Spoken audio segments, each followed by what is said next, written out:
Hi guys, welcome to Toss and Talk.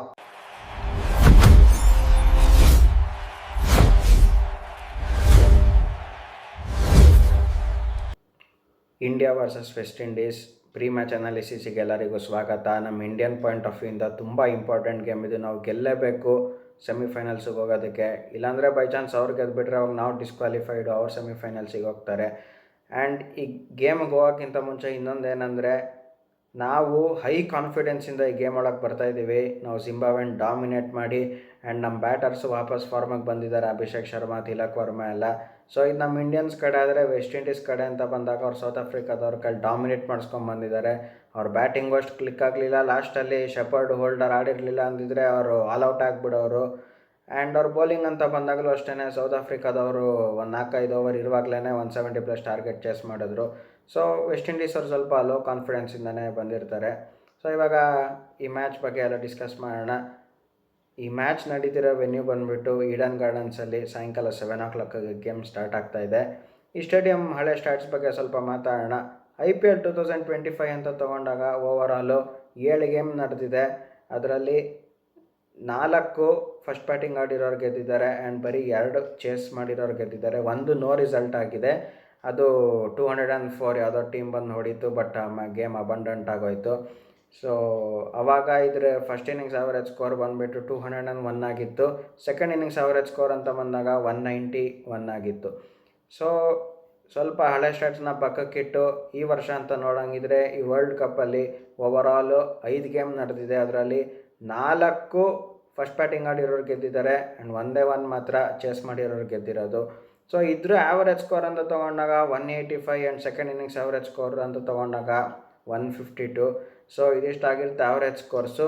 But ಇವಾಗ ಯಾವ್ದಾದ್ರು ಒಂದು ಟೀಮ್ ಗೆಲ್ಲಬೇಕಂದ್ರೆ, ಇವಾಗ ಟಾಸ್ ಗೆದ್ದುಬಿಟ್ಟು ಏನಾದರೂ ಫಸ್ಟ್ ಬ್ಯಾಟಿಂಗ್ ಆಡಿದ್ರೆ 195 ಮೇಲೆ ಹೊಡೆದ್ರೆ ಈಸಿಯಾಗಿ ಗೆಲ್ಲೋ ಚಾನ್ಸಸ್ ಇದೆ, ಯಾಕಂದರೆ ಅದು ಮೀನ್ ಆ್ಯಾವರೇಜ್ ಸ್ಕೋರು. ಸೊ ಇದಿಷ್ಟಾಗಿತ್ತು ಸ್ಟೇಡಿಯಂ ಸ್ಟ್ಯಾಟ್ಸು ಎಲ್ಲ. ಇವಾಗ ಸ್ಪಿನ್ನರ್ಸ್ ಆ್ಯಂಡ್ ಪೇಸರ್ಸ್ ಎಕಾನಮಿ ಅಂತ ಬಂದ್ಬೇಡ. ಸ್ಪಿನ್ನರ್ಸ್ ಎಕಾನಮಿ ಬಂದುಬಿಟ್ಟು 8.34 ಆ್ಯಂಡ್ ಪೇಸರ್ಸ್ ಎಕಾನಮಿ ಬಂದುಬಿಟ್ಟು 9.16. ಇದರಲ್ಲಿ ಇನ್ನೊಂದೇನೆಂದರೆ, ಇವಾಗ ಕೆಲವೊಂದು ಸ್ಟೇಡಿಯಮಲ್ಲಿ ಇರುತ್ತೆ ಬರೀ 7 to 20 ಓವರ್ಸ್ ಅಷ್ಟೇ ಸ್ಪಿನ್ನಿಗೆ ಹೆಲ್ಪ್ ಇರೋದು, ಅದಾದಮೇಲೆ ಏನೂ ಇರಲ್ಲ ಅಂತ. ಬಟ್ ಇದರಲ್ಲಿ ಥ್ರೂ ಔಟ್ 20 ಓವರ್ಸು ಸ್ಪಿನ್ನರ್ಸಿಗೆ ಹೆಲ್ಪ್ ಇದ್ದೇ ಇರುತ್ತೆ.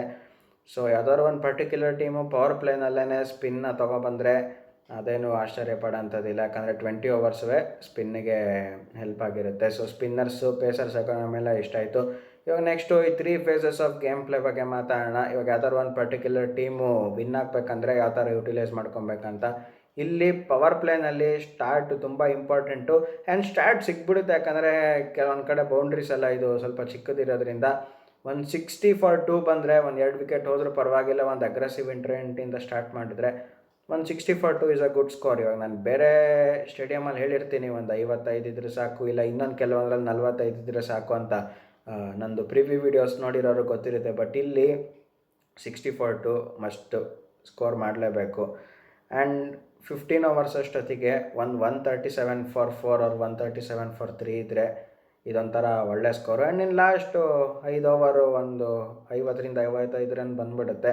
ಸೊ 192 ಆರಾಮಾಗಿ ಹೋಗ್ಬೋದು. ಸೊ ಅಷ್ಟು ಹೊಡೆದ್ಬಿಟ್ರೆ ನಾವು ಒಂಥರ ವಿನ್ ಆಗ್ಬೋದು. ಎಸ್ಪೆಷಲಿ ನಮ್ಮ ಇಂಡಿಯನ್ ಬೌಲಿಂಗ್ ಅಟ್ಯಾಕಿಗೆ ನಾವು ಆರಾಮಾಗಿ ಗೆಲ್ತೀವಿ ಅನಿಸುತ್ತೆ. ಸೊ ಇಷ್ಟಾಗಿತ್ತು 3 ಫೇಸಸ್ಸು. ನೆಕ್ಸ್ಟು 2 ಟೀಮ್ದು ಪ್ಲೇಯಿಂಗ್ 11 ಬಗ್ಗೆ ಡಿಸ್ಕಸ್ ಮಾಡೋಣ.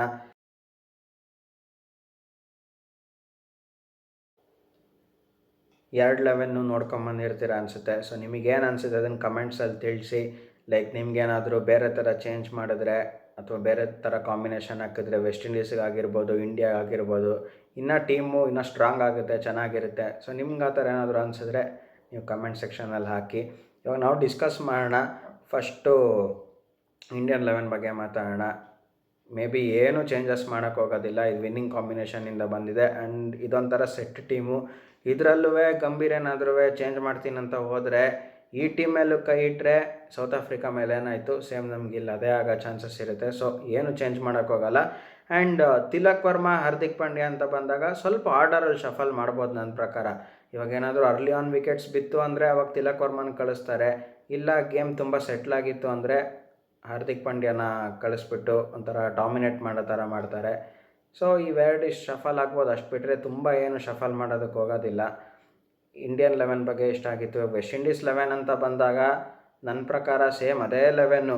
ಬಟ್ಟು ಕೆಲವೊಂದು ಕಡೆ ಏನು ಕ್ವಶನ್ಸ್ ಬರ್ಬೋದು ಅಂದರೆ ಮೇ ಬಿ ರಾಸ್ಟನ್ ಚೇಸ್ ಬದಲು ಅಕಿಲ್ ಹುಸೇನ್ ಬಂದರೆ ಹೆಂಗಿರುತ್ತೆ ಅಂತ. ಬಟ್ಟು ನನ್ನ ಪ್ರಕಾರ ಆ ಥರ ಮಾಡೋದಿಲ್ಲ. ಏನಕ್ಕಂದರೆ ಇವರೊಂದು ಥಿಯರಿ ಇಟ್ಕೊಂಡಿದ್ದಾರಲ್ಲ, ಎಲ್ಲ ನಾನು ಇತ್ತೀಚೆಗೆ ನೋಡ್ತಾ ಇರೋದು ಅಷ್ಟು ವರ್ಷದಿಂದ ಕ್ರಿಕೆಟ್ ನೋಡ್ಕೊಂಬಂದಿದ್ದೀನಿ. ಬಟ್ ಈಗ ಒಂದು 2-3 ಇಯರ್ಸಿಂದ ಏನಂದರೆ ಲೆಫ್ಟ್ ಹ್ಯಾಂಡರ್ಸಿಗೆ ಲೆಫ್ಟ್ ಆರ್ಮ್ ಎಲ್ಲ ಬೌಲಿಂಗ್ ಮಾಡಬಾರ್ದು. ಸೊ ಆ ಥರ ಎಲ್ಲ ಇರೋದ್ರಿಂದ ನನ್ನ ಪ್ರಕಾರ ಇವರು ಅದೇ 11ಗೆ ಹೋಗ್ತಾರೆ.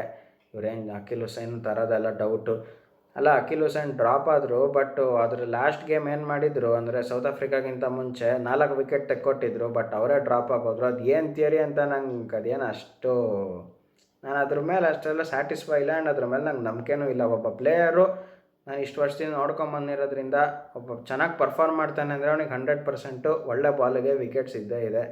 ಸೊ ಬಟ್ ಇವಾಗ ಟೀಮ್ಸ್ ಆ ಥರ ಮಾಡ್ತಾಯಿದ್ದಾರೆ. ಸೊ ಅದೇನು ಮಾಡೋಕ್ಕಾಗಲ್ಲ. ಸೊ ಮೇ ಬಿ ಸೇಮ್ 11 ಹೋಗ್ತಾರೆ. ಒಂದು ಏನು ಮಾಡ್ಬೋದು ಅಂದರೆ ನನ್ನ ಪ್ರಕಾರ ಜಾನ್ಸನ್ ಚಾರ್ಲ್ಸಿಗೆ ಚಾನ್ಸ್ ಕೊಡೋದು ಒಂದು ಸ್ವಲ್ಪ ನೋಡ್ತಾರೆ. ಏನಕ್ಕಂದರೆ ಬ್ರೆಂಡನ್ ಕಿಂಗ್ ಫಾರ್ಮಲ್ಲಿ ಇಲ್ಲ, ಸ್ವಲ್ಪ ಪೂವರ್ ಸ್ಟ್ರೈಕ್ ರೇಟಲ್ಲಿ ಆಡ್ತಾ ಇದ್ದಾರೆ. ಆ್ಯಂಡ್ ಇನ್ನೊಂದೇನೆಂದರೆ ಅವ್ರದ್ದು ಲಾಸ್ಟ್ ಫ್ಯೂ ಗೇಮ್ಸ್ ಅಂತ ನೋಡಿದಾಗ ಸಿಂಗಲ್ ಡಿಜಿಟ್ ಮೇಲೆ ಹೋಗೇ ಇಲ್ಲ. ಹೋದ ಗೇಮ್ ಏನೋ ಸ್ವಲ್ಪ ಸ್ಟಾರ್ಟ್ ಸಿಕ್ಕಂಗಿತ್ತು, ಬಟ್ಟು ಅಷ್ಟೇನು ಕಾಂಟ್ರಿಬ್ಯೂಟ್ ಮಾಡೋಕ್ಕಾಗಲಿಲ್ಲ.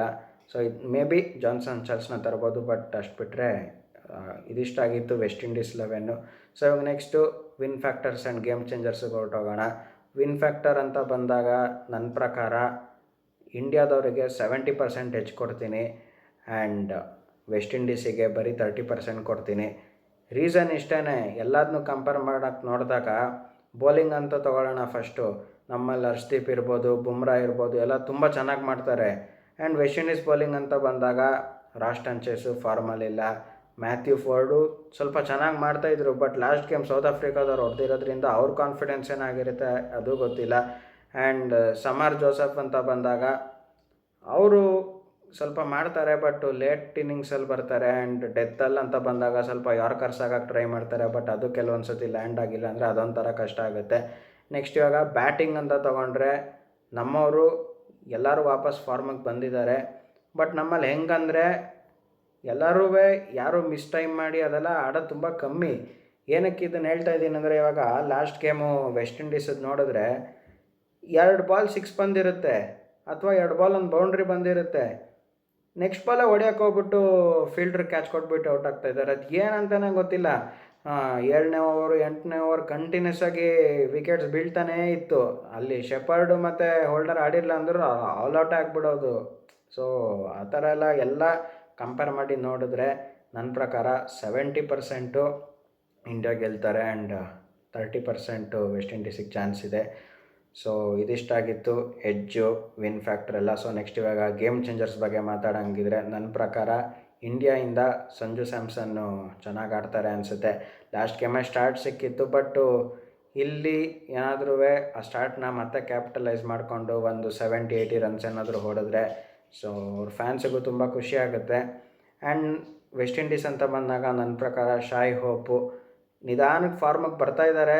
ಮೇ ಬಿ ಈ ಗೇಮ್ ಏನಾದರೂ ಒಂದು ಬಿಗಿನಿಂಗ್ಸ್ ಇದೆಯಾ ಅಂತ ನೋಡಬೇಕು. ಅವ್ರ ಬಿಗಿನಿಂಗ್ಸ್ ಬರಲಿ, ಬಟ್ಟು ನಮ್ಮ ಇಂಡಿಯಾ ಗೆಲ್ಲಬೇಕು. ಸೊ ಟಾಸ್ ಫ್ಯಾಕ್ಟರ್ ಅಂತ ಮಾತಾಡಿದ್ರೆ ನಾನು ಹೇಳಿದ ಸ್ಟಾಟ್ಸ್ ಎಲ್ಲ ನೋಡಿದ್ರೆ ಫಸ್ಟ್ ಬ್ಯಾಟಿಂಗ್ ಆಡೋರಿಗೆ ಅಡ್ವಾಂಟೇಜ್ ತುಂಬ ಇದೆ. ಬಟ್ ಈಗ ವೆಸ್ಟ್ ಇಂಡೀಸ್ ಅವ್ರು ಏನಾದರೂ ಟಾಸ್ ಗೆದ್ಬಿಟ್ಟು ಫಸ್ಟ್ ಬ್ಯಾಟಿಂಗ್ ಮಾಡ್ತೀವಿ ಅಂದರೆ ನಮ್ಮ ಇಂಡಿಯಾದವ್ರ ಮೇಲೆ ಅವ್ರು ಬರೀ 190 ಎಲ್ಲ ಹೊಡಿತೀನಿ ಅಂದರೆ ಅದು ಈ ಈಡನ್ ಗಾರ್ಡನ್ಸಲ್ಲಿ ಸ್ವಲ್ಪ ಪಿಚ್ಚು IPL ರೇಂಜಿಗೆಲ್ಲ ಇಲ್ಲ, ಸ್ವಲ್ಪ ನಿಂತು ಬರ್ತಾಯಿದೆ ಬಾಲು. ರೀಸೆಂಟಾಗಿ ಅಬ್ಸರ್ವ್ ಮಾಡಿ ನೋಡಿದ್ದಾಗ ನಾನು. ಸೊ ಇವರೇನಾದರೂ ಬರೀ ನಮ್ಮ ಮೇಲೆ 190 185 ಎಲ್ಲ ಹೊಡೆದ್ರೆ ವೆಸ್ಟ್ ಇಂಡೀಸ್ ಅವ್ರು ನಾವು ಚೇಸ್ ಮಾಡ್ತೀವಿ. ಬಟ್ ನಮ್ಮ ಮೇಲೆ ಏನಾದರೂ ವೆಸ್ಟ್ ಇಂಡೀಸ್ ಗೆಲ್ಲಬೇಕಂದ್ರೆ ಅವ್ರು ಮಿನಿಮಮ್ 220 ಹೊಡಿಲೇಬೇಕು, ಇಲ್ಲಾಂದರೆ ಅಷ್ಟಾಗೋದಿಲ್ಲ. ಯಾಕಂದರೆ ಇವಾಗ ನಮ್ಮ ಬ್ಯಾಟರ್ಸ್ ಎಲ್ಲ ವಾಪಸ್ ಫಾರ್ಮಿಗೆ ಬಂದಿದ್ದಾರೆ. ಆ್ಯಂಡ್ ಪಿಚ್ಚು ಸ್ವಲ್ಪ ನಾಳೆ ಅದೇ ಥರ ಕೊಡ್ತಾರೆ ಅನಿಸುತ್ತೆ ನನ್ನ ಪ್ರಕಾರ. ಸ್ವಲ್ಪ ಬ್ಯಾಟಿಗೆ ಬರೋಂಗೆ ಕೊಡ್ತಾರೆ.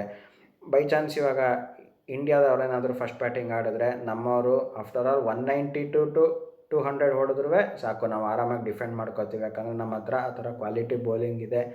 ಯಾಕಂದರೆ ಅಕ್ಷರ್ ಪಟೇಲ್ ವಾಪಸ್ ಬಂದಿರೋದ್ರಿಂದ ಇವಾಗ ಯಾರೋ ಒಬ್ರಿಗೆ ಒಂದು ಬ್ಯಾಟ್ ಡೇ ಆಯಿತು ಅಂದ್ರೂ ಇನ್ನು ಮಿಕ್ಕಿದೊಂದು 3-4 ಜನ ತುಂಬ ಚೆನ್ನಾಗಿ ಅದನ್ನು ಕೋಪಪ್ ಮಾಡಿ ಬೌಲಿಂಗ್ ಮಾಡ್ತಾರೆ. ಸೊ ಅದಕ್ಕೋಸ್ಕರನೇ ನನ್ನ ಪ್ರಕಾರ ಇದು ಇಂಡಿಯಾದವರು ಗೆದ್ಬಿಟ್ಟು ಸೆಮಿಫೈನಲ್ಸಿಗೆ ಹೋಗ್ತಾರೆ ಅನಿಸುತ್ತೆ. ನೋಡೋಣ ಏನಾಗುತ್ತೆ ಅಂತ.